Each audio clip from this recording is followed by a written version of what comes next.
रायजोफोर मोनसे खौरां सफैलायबाय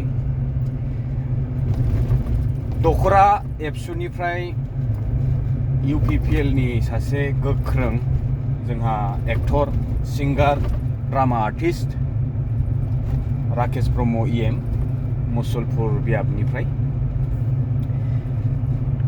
दिनै आं बिथांनि सोमोन्दै बे दाउ अमा बोरमा राननायनि बागै आं बुंनो सानाखै। दिनै बिथांनि फारसे दखरा एबसुनि गासैमोन 5 दखराफ्रा बिथांनि फारसे खेंफोरथि होदों। दा मानि थाखाय दिनै एबसुआ UPPL नि सासे EM नि फारसे खेंफोरथि होखो बेखौ आं नोंथांमोननो नैबे भिडिअनि गेजेरजों फोरमायलांगोन। दायो जों थांगासिनो दङ मथंगुरि समस्थियावहाय।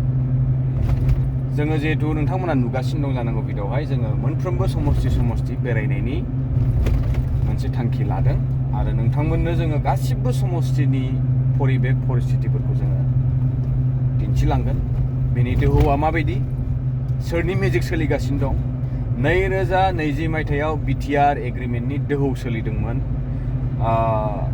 मदि मेजिक सोलिदोंमोन, मा मेजिक सोलिदोंमोन। नाथाय बे बाराव बिथांमोना जे पावार होनबाय थायोना, बै सरखार गोदान जाजेननाय समाव जेरै मोनफेराखै नालाय गोदान मोननाय साइरेन दामै जे गामि खनला खनलिबो बेरायोमोन बिथांमोना, बे बोरमा मोसौफोरनो दिन्थिलांबाय थायोमोन। दा बेखौ बाद दोनथ'दो, मेन गुबै टपिकआव फैनोसै आं। दखरा एबसुआ सोंखारिनायनि जाहोनानो जाहैबाय UPPL नि EMआ होनदों जाहैदों जे 25 बोसोरसिमहालागै UPPL आरो BPF माब्लाबाबो खौसेथि जानो हानाय नङा होननानै खासथां बुंबाय। दा बिथांमोना बै लाइजामनि फारसे खोथा बुंबाय थायो जे BPF निफ्राय बै लाइजामखौ एबसुनि फारसे गथायाखैमोन होननानै। दा गथायदों गथायाखै नोंथांमोना नुबाय, रायजो राजा नोंथांमोना। खिन्थु दिनै मोखांजों महरजों खुगाजों बिथाङा स्पष्टयै बुंबाय, UPPL नि एक्जिकिउटिभ मेम्बारा, जे 25 बोसोरसिम BPF आरो UPPL आ खौसेथि जाया। दा बे स्पष्ट। दा बेनि फारसे एबसुआ बिथांनि फारसे खोथा बुंदों, मा बुंदों मा बुङाखै आं बुंफिनला, नोंथांमोना नायहैदो। दिनै 2020 मायथाइ सनाव एबसुनि आफादगिरिखौ नागारनानै पलिटिक्सआव हाबनाय बर्तमाननि CM प्रमद बर' बिथांनि बुंनाय, दा बिथांखौ मा बुंबावनो, सासे गुनि गियानि महान बेक्ति, एक्जिकिउटिभ मेम्बार CEM। दा बिथाङा बुंदों हाग्रामा महिलारिया बहा थाङो मा मावो आङो बिथांखौ खबरखौनो मोना, माने खोनायोसो होनना बुंदों। नेपाल थांदोंनो, बहाबा थांदोंनो। दा बिथाङा बहा थांदों थाङाखै बेखौ सुलु लानो थाखाय मा दरखार। नाथाय रायजोफोर दरखार जाना फैदों। बिथाङा दिनै रियेलाइज खालामदों, दिनै बुजिदों जे हाग्रामा महिलारि सारनाव माबायदि मेजिक दङ। एक्चुअलि ना पावार दं, ना गोहो दं, ना सेन्ट्रेलनि ना स्टेटनि सापर्ट दङ, पलिटिकेलि खुनु बेकग्राउन्डआव सापर्टआनो गैया। थेवब्लाबो हाग्रामाया दिनै BTC आव माखौ लानानै दोहौ लाबोखो। दा बे खोथाखौ आं स्पष्ट खालामनो लुगैयो रायजोफोर। 17 बोसोरखौ रायखां 17 बोसोरखौ बुङै खोमा मेलेम गोसो सोहोजोबनायानो जाहैबाय बेनि मेन क्रेडिटखौ आं होनो सानो प्रमद बर' सारनो। दिनै 17 बोसोरखौ बारम्बार बिथांमोननि EM MCLA आरो गाव निजे रायखांबाय थायामोनब्ला खिजानि 17 बोसोराव जालांनाय मावनाय खामानिफोरनि फारसे रायजो राजाफोरा मोनथिस्लाबनाय नङामोन, बा मोनथिब्लाबो बावफिनगौमोन। दिनै बारम्बार रायखांजाबाय थानायनि थाखाय बे खोथाया दिनै हाइलाइट जाबाय। बेनि मेन क्रेडिटआ CM प्रमद बर'। बेनिखायनो बिथांखौ दिनै BPF दोलोआ साबायखर बावो। बिजाथिफोरा गासिबो दिनै बिथांखौसो साबायखर बावदों जे बिथाङा दिनै 17 बोसोरखौ हाइलाइट खालामनानै होनायनि थाखाय। नाथाय बिथाङा बे 17 बोसोरखौ हाइलाइट खालामनानै गावनि 5 बोसोराव मावनो गोनां खामानिनिफ्राय बिथाङा आन्दायनानै थानो गोनां जाबाय। नंगौना नङा? दा बेबायदि दा बुंगौमानि खोथाया लावो आरो जोबनो थाङि खोथा दङ। लासैनो नोंथांमोनजोंहाय सावरायबाय थागोन, फोरमायलांबाय थागोन। दा बेनो खोथाया स्पष्ट बुजिदो जे दिनै राकेश ब्रह्म EM बायदि फेरेंगा बायदि इसोरा न' लुना होफैब्लाबो मालाय JCBजों सिफायजोबनो हायोनो बेबायदि गोहो थानाय EMफोर दङ बिथांनाव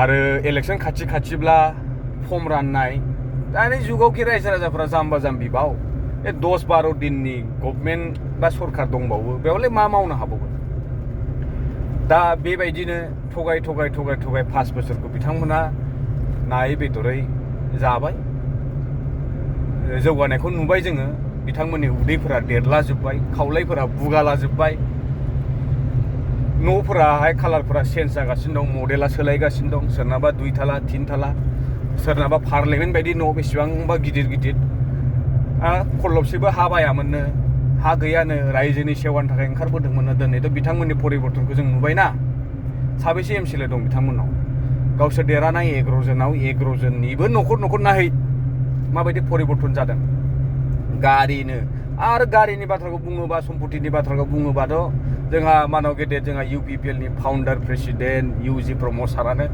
रोखा फोरमान होदों जे दिनै जोंहा UPPL आव फैसा थाखा गारिनि आंखाल गैला एभेलेबेल जाजोबखाबायनो एभेलेबेल माने बिथांमोना दिनै गावनि सिफियाव सोनानै बुंजोब्बाय बे खोथाया सैथो नंमारगौबो बिथांमोननि मिथिङाव दिनै जों नुयो मानसिया थां दाथां बास गंसेयाव साफा मानसिल' जिरायबाबो बिथांमोना बासखौ लांथारगोन ओरैबायदि होंगो दोंगो पाब्लिक गेदारिंनिख्रुइ ट्राफिक जामा बांसिन जायो UPPL नि मिथिङाव नोंथांमोना नाय रायजोफोर आरो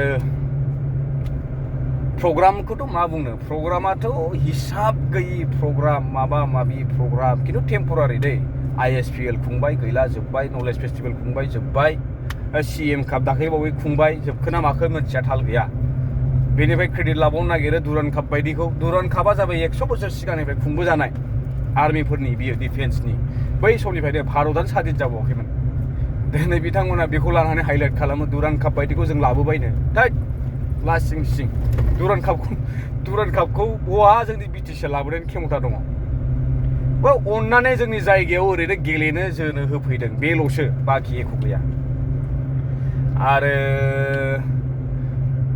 दानाबा नै माबा फैसा राननाय किसाननि फैसा अरुणोदयनि फैसा न' फाक्का न'फोरा BJPआ हाबनानै बेबो धंस बिथांमोना गभर्नमेन्टआव थानानै क्रेडिट लानो नागिरदोंमोन जे दिनै जोङो ओरै थोरै होबाय बेखौबो BJPआ फैनानै थाल्ला गावसिनि फारसे क्रेडिटखौ लांजोब्बाय अरुणोदय आमी दिसु घोर आमी दिसु पानी जगान आमी दिसु सब फारसेनिफ्राय रासन पानी गासैनिफ्राय माबा आसुनि होनायफोरानो दानाबा स्टेटासआव हरनाय BJPआसो क्रेडिटखौ लांजोब्बाय दा बेयावबो गैला बेनिखायनो राकेश ब्रह्म सारनि बे बुंनाया .00 होननाया BPFनाव नङा बिथांनाव आरो बिथांनि दोलोनावसो नांदों आरो बेनिखायनो दिनै गावजों गाव बिथांमोना बायदिसिना खोथा बुंनानै दिनै मिडियायाव फोसावलागासिनो दा रायजोफोर बेसेनोसै आरो मथंगुरियाव थांनानै आक्तारा बेगम बायद'निफ्राय जों माखासे खोथाखौ मोनथिना लागोन लोगोसे नोंथांमोननो फोरमायहरगोन गोजोनथोंसै बाय